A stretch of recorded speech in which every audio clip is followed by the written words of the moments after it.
learning from the 3-day PMP workshop has been great.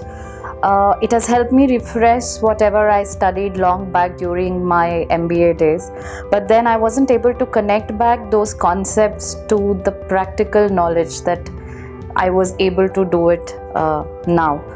And besides the refresh thing, there are a lot of things that I think have come into existence in the last 5-6 years, new ways of doing the traditional things, and that I definitely can implement in my day-to-day product management activities.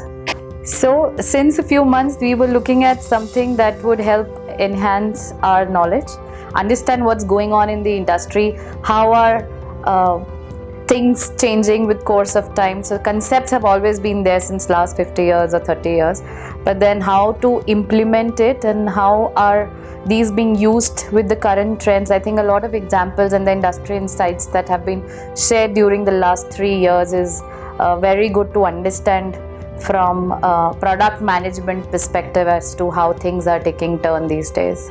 So there's a lot of practical knowledge that and the examples that have helped us.